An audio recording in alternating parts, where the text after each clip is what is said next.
Prabowo jenderal loh, Prof. Iya, Itu bagaimana nih? Bagus. Lebih ngeri lagi. Enggak, Pak Prabowo tuh saya pernah kerjasama dengan dia. Dia tuh orang sportif, orang sportif. Tidak banyak yang, saya kan pernah tim pemenangannya. Ya. Ya, tim pemenangannya. Ketika 2014. 2014 tim pemenangannya, saya lah ketua timnya. Waktu itu ada perjanjian tertulis. Ya. Saya dengan Pak Prabowo. Apa perjanjiannya? Saya mau menjadi ketua tim pemenang Pak Prabowo asal satu, saya jaksa agungnya. Saya jadi jaksa agung, saya ingin nih nangkapi orang-orang yang macam-macam ini, saya bilang.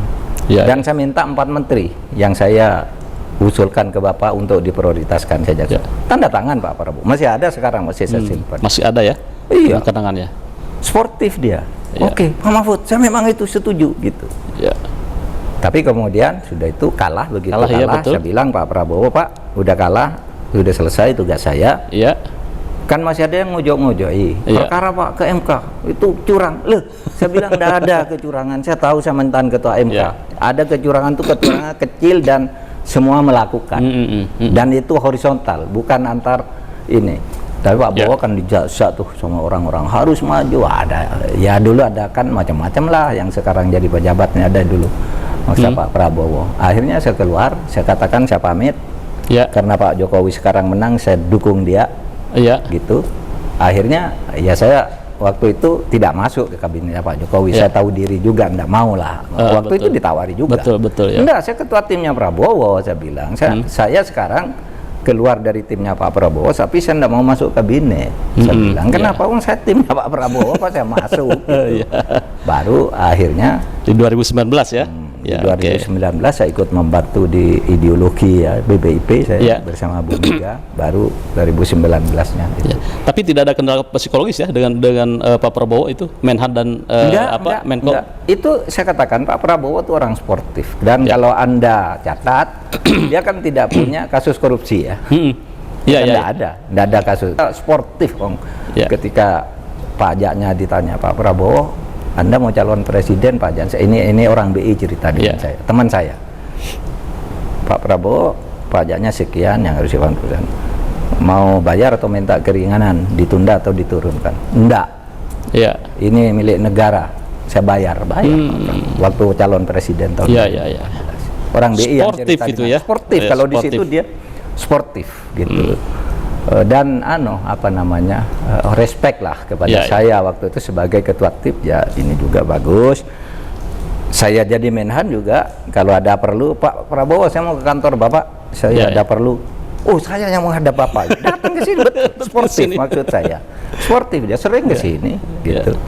Jadi tetap sportif. Nah itu menurut saya ya Pak, Pak Prabowo sebagai waktu itu. Ya sekarang waktu udah berjalan, kita lihat dia mengalir. Baik, Prof.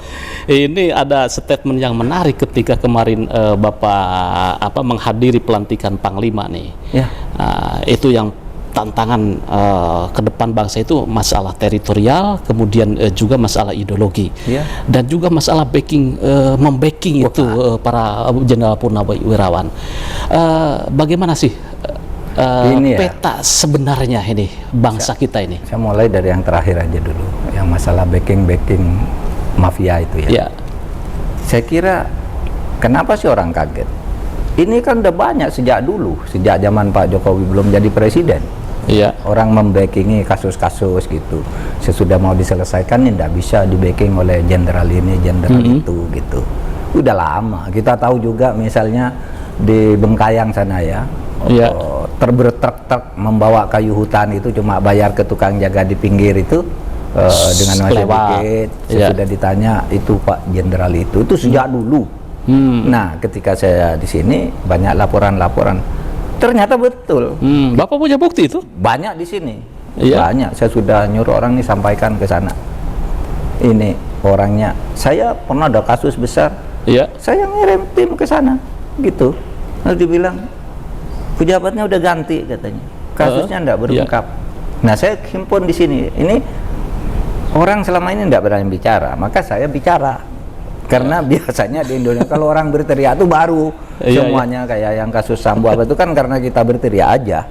Sebelumnya kan sudah akan hilang tuh sampai betul. seminggu pertama apa enggak ada apa-apa kata udah selesai gitu kan. Saya yang teriak. Enggak bener nih saya bilang. Harus diselidiki lagi gitu. Ya di situ saya bilang kalau masyarakat sipil aja berani, masa pejabat yang sudah digaji. Tapi kok seolah-olah ini Prof itu didiamkan itu membacking dan mafia hukum itu. Enggak juga, karena kita sudah ngirim orang. Oh, sudah. Jadi ini tunggu saja ya. Iya, kalau diselesaikan, enggak usah ribut-ribut, ini orangnya, ini kasus. Selesai gituan ya. Ini orangnya, ini kasusnya gitu. Ya, artinya gini, kalau memang enggak mau ribut, ini dong direspon. Selesai gituan ya, diselesaikan. Selesaikan. Kalau perlu enggak mempan juga ya kita umumkan aja.